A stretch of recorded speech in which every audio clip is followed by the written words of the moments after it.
Entrevista Meridiana. Entrevista Meridiana. Gracias por continuar con nosotros. Está almorzando. Buen provecho. Esto es Meridiano BTV, de BTV Canal 32. Está con nosotros el abogado Chanel Liranzo para hablarnos un poco y actualizar a toda la audiencia del Meridiano sobre el caso Yetze y lo más reciente en el ambiente judicial y en el panel, por supuesto, de la Casa Carmencita. También Sheila y Domingo. Buenas tardes, Liranzo. Buenas tardes. Siempre contento de estar aquí y cumpliendo con una labor que hemos hecho de aquí desde Meridiano BTV, de dar seguimiento puntual a todos los hitos importantes de este caso tan relevante.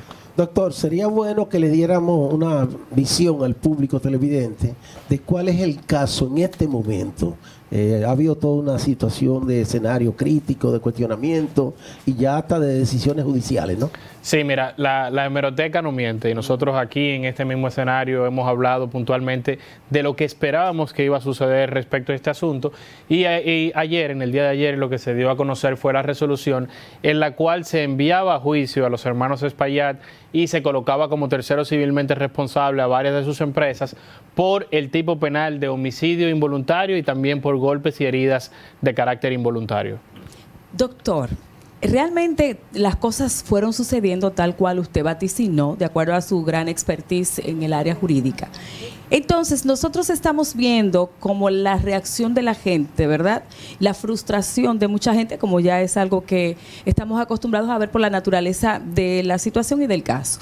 Pero hay una figura jurídica que sería bueno que usted pudiera explicarle al público en general, que algunos juristas también se han referido hacia eso, y es que dentro de la determinación del fallo del juez ayer con respecto al caso Yetze, se habló de que no hubo dolo voluntario. Entonces, como que de repente nosotros no sabemos bien a qué se refieren y por qué tantos juristas hablan, inclusive cuestionan al juez. No, que a nivel jurisprudencial él parece que todavía tiene que seguir leyendo. Entonces, ¿qué pasa con esa figura jurídica? Muy importante. Lo primero, y creo que lo dijo el juez también en sus motivaciones, no creo que esté en la decisión escrita, o por lo menos no lo he encontrado, pero los procesos no son para no son para venganza. Y eso era muy importante dejarlo claro, porque independientemente del resultado, no íbamos a encontrar satisfacción en este proceso. Al margen de eso, creo que la decisión sí es correcta. Tú te refieres al dolo eventual, valga la autopayola, si se puede decir así. Yo escribí un artículo en El Caribe hace unos meses que se llama Mucho dolor, poco dolo. ¿Por qué? Porque en este caso, para mí era prácticamente imposible que apreciáramos el dolo eventual, porque tiene una serie de requisitos que no se veían en este caso, y era no solamente el hecho de tener el conocimiento de que eso podía suceder, sino tú aceptar esa consecuencia y decir, sí, vamos a darle para allá, independientemente de. Y hay un factor adicional que el juez también lo valoró y que también lo mencionamos en su momento, y es que una de las partes imputadas, que es la señora Espaillat, estaba incluso en el lugar. Entonces tú tenías que situarla en que ella tenía no solamente el conocimiento de que eso podía pasar, sino que ella quería que eso sucediera, aun cuando ella estaba presente ese día, que era algo completamente improbable. Pero hay juristas que dicen que eso no importa, que eso no lo justifica. Pero el mismo jurista que hizo ese comentario, que lo conozco, lo estimo mucho, lo señaló diciendo, no me he leído la decisión. Inmediatamente eso para mí invalida cualquier comentario, porque en el cuerpo de la decisión sí se refiere a las decisiones jurisprudenciales que son de casos que no pueden ser equiparados a este. ¿Por qué? Los casos que hemos tenido en la Suprema Corte de Justicia de dolo eventual son casos que incluyen ataques con arma de fuego. Por ejemplo, hay una multitud de personas y yo, sin tener la intención de matar a una persona en particular, disparo hacia esa multitud de personas. Ahí tú tienes conocimiento de que tu disparo puede provocar la muerte de una persona y tú aceptaste y quisiste realizar ese disparo, que son casos completamente distintos a lo que sucedió lamentablemente en el Yetze.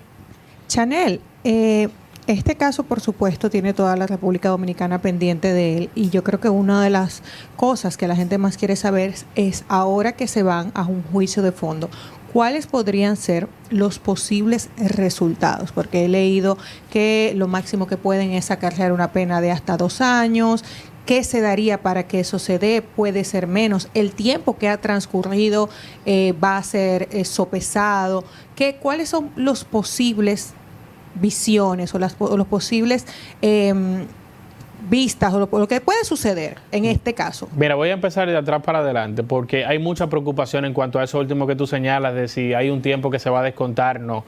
Eventualmente, en este caso, no ha habido prisión preventiva, no han tenido un solo día en prisión que pueda computarse a su condena. Tal como tú señalas, la pena para el homicidio involuntario es de 3 meses a 2 años. Y esa pena, ese máximo, que creo que en un proceso por esta gravedad sería a lo que ellos de manera realista se enfrentarían, es una sanción de 2 años que eventualmente va a tener que fijar este tribunal, aparte de las indemnizaciones económicas. Perdón que te interrumpa porque va en la misma línea. Una sanción por los que se le acusa, una sanción de hasta 2 años. ¿Independiente por cada víctima o una totalidad? ¿Por qué? En el código actual, porque todavía no ha entrado en vigencia el nuevo código penal, en agosto entrará en vigencia, no tenemos el cúmulo de penas. Pero aún así, es muy importante señalar que aún con el cúmulo de penas estamos hablando de un solo hecho, que tampoco podríamos decir, mira, aquí hay homicidio involuntario de 236 personas y eso va a hacer que sumemos 2 años hasta el infinito. El sistema penal no funciona de esa forma. El único escenario distinto no lo vamos a tener porque los legisladores, como hemos dicho aquí hasta el cansancio, se tardaron demasiado en modificar el Código Penal. ¿Por qué? Porque si esta misma tragedia, y lo he dicho varias veces, si esta misma tragedia sucede después de agosto de este año, ellos se enfrentarían a una sanción con el mismo tipo penal de hasta 10 años de prisión, que tampoco sería algo que la gente estaría contenta, pero créanme que sería una forma de bajar un poco esa expectativa. La indignación que hay. Claro. Pero honestamente tú dijiste y el juez acogió las pruebas y también hizo en tercera persona responsable a varias de sus empresas. Así es. Ahí no hay pena que pueda mermar el dolor de los familiares de los fallecidos, ni tampoco dinero que pueda pagar una de esas víctimas de esas muertes. Pero ahora bien, hay una realidad. Quedaron niños huérfanos, quedaron padres que sus hijos eran los que los sostenían. ¿Estas personas van a ser indemnizadas de acuerdo a cómo corresponde o qué va a pasar en esta parte? Mira, el auto de apertura a juicio lo primero que hace es señalar quiénes son las personas que se constituyen como actores civiles, o sea, que pueden recibir indemnizaciones. Y eso que tú mencionas, aunque es engorroso, porque empieza la persona a decir que estamos analizando el costo de una vida, etcétera, pero ese es el elefante, ese es el elefante en la habitación, es determinar cuánto va a ser la indemnización de cada una de esas personas, que para mí personalmente es el trabajo más arduo que va a tener el juez o jueza que se ha apoderado de este caso. Es determinar primero si va a evaluar de manera unitaria, como creo que es cada caso. Porque, perdóname que te interrumpa, ahí tenemos el caso, por ejemplo, de un pelotero de Grandes Ligas que aunque ya estaba retirado, tenía una pensión, era una persona hábil todavía en cuanto a labores, que no es lo mismo, y la gente tiene que entender, un hombre de 30 años que tiene 30, 40 años todavía de labor útil a una persona de 65 años que ya no tiene esa vida útil. Entonces muchas veces la gente dice, pero todos los seres humanos son iguales. Es cierto, y toda la vida valen y valen lo mismo, pero en cuanto a materia penal, y ahí tú me corriges, no, es que no es así. En derecho de daños, moralmente podemos decir, mira, el costo de una vida es invaluable, etcétera, etcétera, pero hay un daño emergente y directo que tú sí tienes que evaluar. Puede pasar no solamente con las muertes, porque estamos hablando exclusivamente de las muertes, pero también aquí hablamos de golpes y heridas involuntarias, y una persona que haya tenido que gastar cientos y miles de pesos en procedimientos médicos, etcétera, más el perjuicio o lo que dejó de recibir fruto de este hecho, también tiene el derecho a ser indemnizado. Chanel, en la misma pregunta de María con respecto a las empresas como tercero, ¿los demás socios? Porque las empresas no están solamente conformadas por si no me equivoco en esa parte, que la madre de ellos, que es socia, no está como imputada, pero está incluida como tercero civilmente responsable, o sea que puede responder económicamente por la sanción que se disponga, al margen de que ya se dispuso o se congelaron hasta 500 millones de pesos como forma de garantizar una eventual condenación indemnizatoria, que creo que es poco si analizamos. No hay socios fuera de la familia, son solamente ellos. Creo que solamente ellos 3, aparte del grupo de empresas, porque también hay que señalar que la personalidad de las empresas es una personalidad particular. Ellos tienen una personalidad independiente. En el caso de ellas, porque se individualizó de manera concreta como un tercero civilmente responsable. Doctor, tengo una inquietud. Ante este hecho triste y lamentable, ¿no?, que vivimos los dominicanos, Las autoridades han tomado medidas preventivas, haciendo una labor de supervisión de los establecimientos públicos. No. La mejor pregunta la acaba de hacer Domingo. Lamentablemente este hecho no nos ha enseñado nada en cuanto a materia de evaluación física a las infraestructuras. Y aquí en el país existe la ONESBIE, que es la Oficina Nacional de Evaluación Sísmica y Vulnerabilidad de Infraestructuras y Edificación. Existe. Y además Mira, también existe, la alcaldía existe. tiene Y un las departamento. alcaldías. Mira, las alcaldías de todas De todos las los- provincias. Aunque- Yo no sé aquí, pero en Venezuela los bomberos pasan cada También 6 los meses bomberos. a chequear el cableado, a chequear la Claro que estructura. sí. Aquí pasa eso, ahora ponme está esta cara. pasando. Sí. Mira, yo creo que Y ojo, que soy amiga de muchos bomberos y sé que van forzados porque el muchas corte veces son de pocos. esta entrevista, aunque no salga yo, debe ser ese comentario de María, porque cuando sucedió la lamentable tragedia, personalmente pensé que íbamos a empezar a cambiar respecto a la forma de eso. Yo he estado en varias entrevistas, incluso con expertos internacionales que dicen, mira, nosotros mandamos recomendaciones, nos ofrecemos voluntariamente a realizar evaluaciones y no se hacen. El tema de los bomberos aquí es un tema prácticamente económico y lo digo con mucho pesar porque he visto cómo se trabaja en algunos casos y los bomberos dan no objeciones porque van una vez y ya, eso es previo. Cuando tú haces Hay la una labor ahí solicitud. del ayuntamiento La que gran no se mayoría de los hace, bomberos una son labor voluntarios. de obras públicas, sí, pero te digo Como porque institución. debería haber un seguimiento respecto a ello. Yo creo que solamente o no voy a decir ni siquiera que aprendimos, pero el único caso que conozco posterior al Jet Set en el que se tomaron medidas es el edificio de las Cortes, las antiguas Suprema Corte de Justicia sí, del sí, Distrito, que los jueces ya se habían quejado en múltiples ocasiones y fruto de esa tragedia los desalojaron a una parte, porque todavía hay cosas que siguen funcionando en ese edificio que se está Señores, cayendo a te pedazos. puso tanto en evidencia, perdóname Sheila, la falta que tenemos hasta de equipos para cuando ocurre una emergencia, que hubo que pedir una grúa prestada para levantar los escombros, porque aquí nosotros como Estado no teníamos una grúa que diera asistencia rápida. Los equipos de seguridad que tenemos del Centro Nacional de Emergencia tampoco dieron abasto y la gente dirá, pero es verdad, no estábamos preparados por una emergencia de tal tipo, pero las emergencias no avisan. Por eso se Pero llaman sobre emergencias, todo- si no fueran algo que uno está esperando. Planificadas. Pero sobre todo porque ya nosotros hemos sido víctimas de muchas emergencias, tragedias que ocurrieron Aquí pocas en cosas San pasan, Cristóbal, en La señores. Vega. Solamente tenemos que ver este lamentable hecho, pero nos ha pasado varias veces con la lluvia, sabiendo que somos un país Exactamente. que tropical, lo que sucedió en el paso a desnivel de la avenida Máximo También. Gómez. Estamos esperando que otras tragedias. Si aquí, Así es. La fábrica tanto de en lo plástico público como en también lo creo que privado, explotó. porque no es solamente en lo privado que hay que supervisar, también en lo público, ahí con más razón.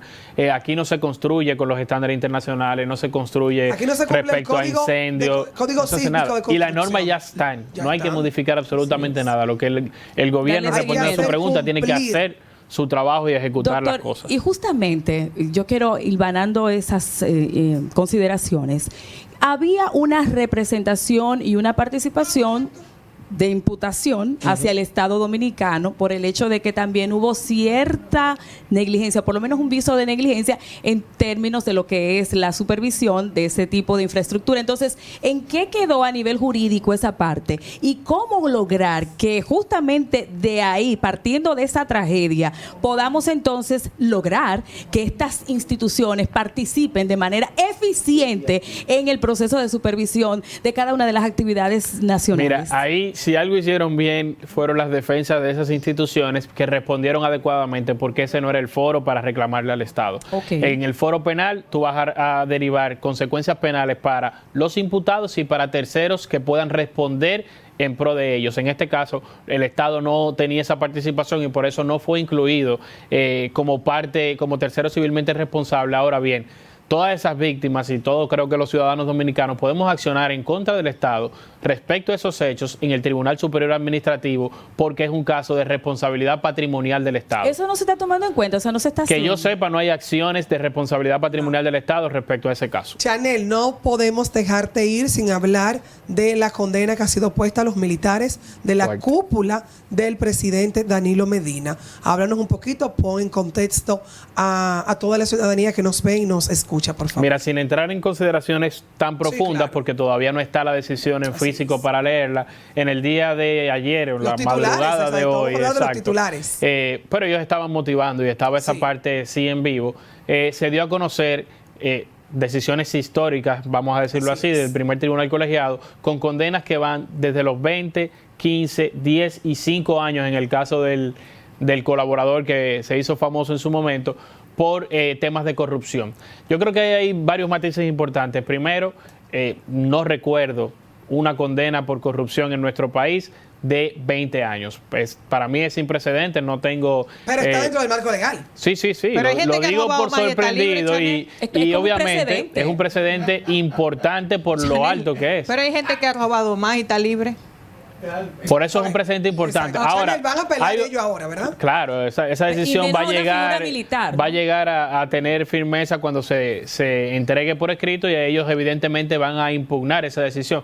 Pero hay un factor importante y no quiero que se politice, pero esta condena tan grande que se ha dictado se ha dado en este caso en particular, donde quienes son los imputados no son políticos directamente. No, son militares. Entonces, Exacto, militares. hay que ver. Entonces, con esto sí, a esto sí los tomamos de ejemplo para una condena ejemplar o por una condena tan grande. O es que este proceso, que no lo conozco en su interioridad, sí tenía los elementos para una condena de este tipo. Yo creo que Es también si- eso manda un mensaje. Si hubiesen sido políticos, devuelven un 15% del dinero y, Eso lo pasan- dijo Carmencita, Carmencita. y no yo. pasan los siguientes 2 años Chanel, en su creo casa. que no hablamos cuando fue absuelto Gonzalo Castillo y José Ramón Peralta, que son parte de la cúpula del expresidente Danilo Medina también. Pero ellos sí son políticos y fueron ministros.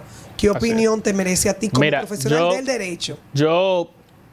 Hay algunos temas ahí que no puedo tocar porque fui parte de la defensa de José Ramón Peralta y luego fui parte de la defensa de otro de los imputados.